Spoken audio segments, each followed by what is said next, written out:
करवाना चाहिए हेलीकॉप्टर से। इनका कहने का मतलब केवल इस चीज में इतना खर्च किया जा रहा है और जो जरूरत की चीजें हैं, जो जिंदगी से जुड़ा हुआ चीज है गरीबों का, उसमें नहीं किया जा रहा। ये है इनका कहने। नहीं, बिल्कुल मैंने शिक्षा के लिए बोला था। दल जब इनकी बातों को से इतना प्रसन्न है तो इनको एक को सीट काहे नहीं दे रहे हैं, इनको हटा काहे रहे हैं अपने गठबंधन से, ये मुझे हतप्रभ लग रहा है बात। सर आप चुनाव को छोड़िए। अब अजीत जी से हमारी बात होगी ना, आपको क्यों तकलीफ है? आप अपना चिंता कीजिए ना, कॉन्ट्रडिक्शन इतना हो रहा है। आप हमारे साथ नहीं ना है, आप हमारे साथ, आप तो हैं वहां, हम हैं यहाँ हम देख लेंगे। यहाँ प्रशंसा, अब बाहर में इनको धकेल दे रहे हैं। ये दो तरह का आचरण मुझको हतप्रभ लग रहा है, इसीलिए मैंने ये चर्चा कर दी। नमस्कार, न्यूज फॉर नेशन देख रहे हैं आप, मैं हूं आपके साथ रश्मि। आज सदन में कांग्रेस विधानमंडल दल के नेता अजीत शर्मा खड़े हुए और उन्होंने सरकार पर कटाक्ष करना शुरू किया।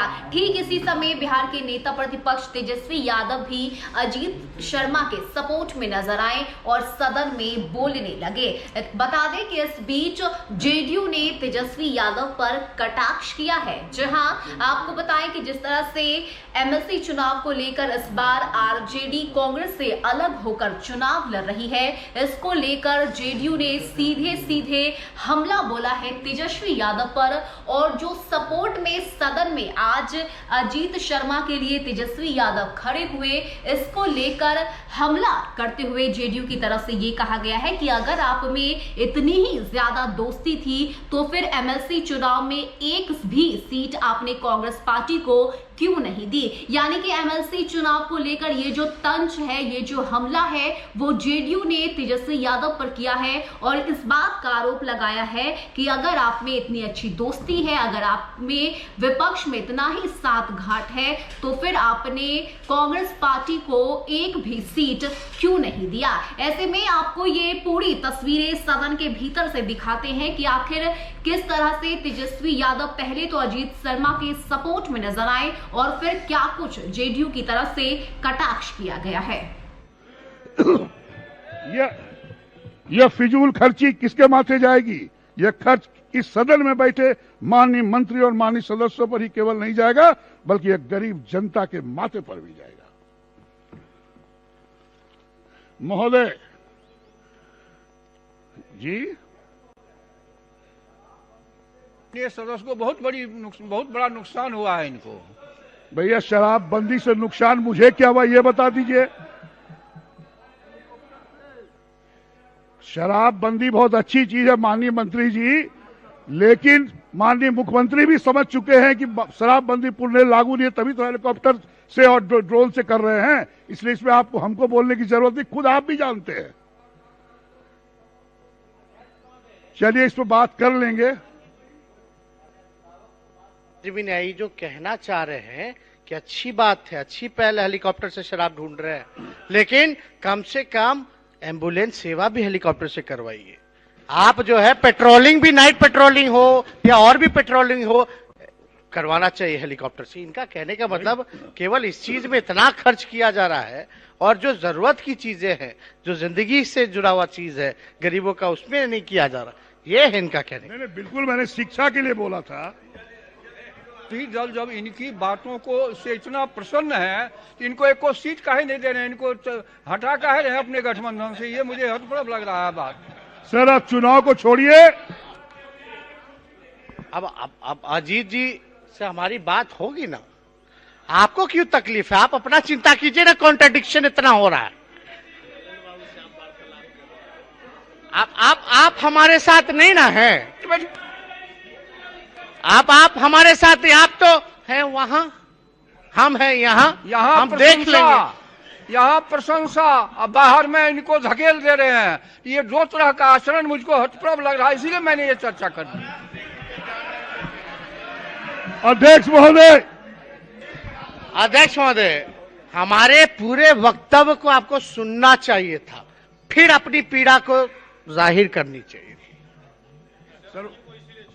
उन्होंने सही बात बोला कि शुरू की बात उन्होंने छोड़ दी, खाली शराब पकड़। मैंने सब कहा था, बाहर से चिकित्सक लाने की बात, प्राध्यापक लाने की बात, सब कहा था। Anyway, संक्षेप करिए। अध्यक्ष महोदय, 16 साल इस सरकार को बने हुए। शर्मा अपना पक्ष रखें। माननीय सदस्य शांति से बैठें। संजय जी बैठिए शांति से। अध्यक्ष महोदय, महामहिम राज्यपाल महोदय के अभिभाषण पर प्रस्तुत धन्यवाद प्रस्ताव का समर्थन मैं करूंगा यदि मेरे संशोधनों का समावेश इसमें कर दिया जाए, लेकिन यह सरकार ऐसा नहीं करेगी। इसलिए मेरा आग्रह है कि मेरे सभी संशोधनों का पढ़ा हुआ मान लिया जाए जो आपने कहा है। महोदय, मैं अपनी बात एक शेर से शुरू करना चाहता हूं। बड़ा शोर सुनते थे पहलू में एक दिल का, जो चीरा तो कतरे खून न निकला। महोदय, महामहिम राज्यपाल महोदय के अभिभाषण पर जो धन्यवाद प्रस्ताव प्रस्तुत किया गया है, वह एक तरह से केवल मुंह देखी की जा रही है। महामहिम राज्यपाल महोदय द्वारा जो अभिभाषण यहां दिया जाता है, वह राज्य सरकार द्वारा तैयार किया गया भाषण होता है।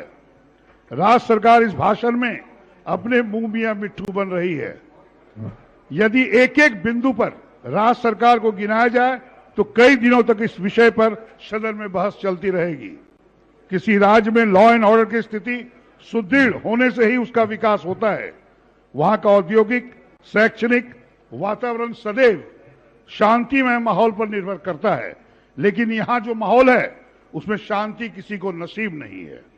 अपराध और भ्रष्टाचार का जो आलम है, मैं उससे संबंधित अखबार के कुछ शीर्षकों का कोट करने के बाद आगे अपनी बात कहूंगा। ऐसे हमारे विपक्ष के नेता ने भी अखबार के बहुत सारे कटिंग दिखाए हैं, लेकिन मैं भी कुछ बोलना चाहूंगा। श्रम परिवर्तन अफसर के पास 1.76 करोड़ कैश, 7 करोड़ की जमीन। LEO के आवास से मिले 2.25 करोड़ नगद। हाजीपुर के श्रम अधिकारी के यहां छापा, बैग में मिले 2.25 करोड़ रुपया। इंजीनियर के पास 95 लाख, पटना में 12 प्रॉपर्टी, 66 लाख के जेवर भी। सब रजिस्ट्रार के ठिकानों से मिली बेहिसाब दौलत। EOU के 2 इंस्पेक्टर हुए गिरफ्तार, भ्रष्ट अफसरों को छापे से पहले दी थी सूचना। पटना के पूर्व MBI ने की 3.80 करोड़ की काली कमाई। इंजीनियर के घर मिले 95 लाख कैश, 1.25 किलो सोना। सिर्फ 5 लोगों के पास मिली 300 करोड़ से ज्यादा की संपत्ति। जीविका मिशन में कौशल प्रशिक्षण के लिए चेन्नई की दिवालिया कंपनी को दिया टेंडर, 1.94 करोड़ का हुआ गबन। PMCH में मरीजों को खुद लाने पड़ते हैं कंबल और चादर। मगध मेडिकल अस्पताल से 1000 ऑक्सीजन सिलेंडर गायब। सूबे के 69% बच्चों के जन्म के बाद से श्वास की बीमारी, ये प्रदूषण का हालत है। 125 प्रदूषित शहरों में तीसरे स्थान पर पटना।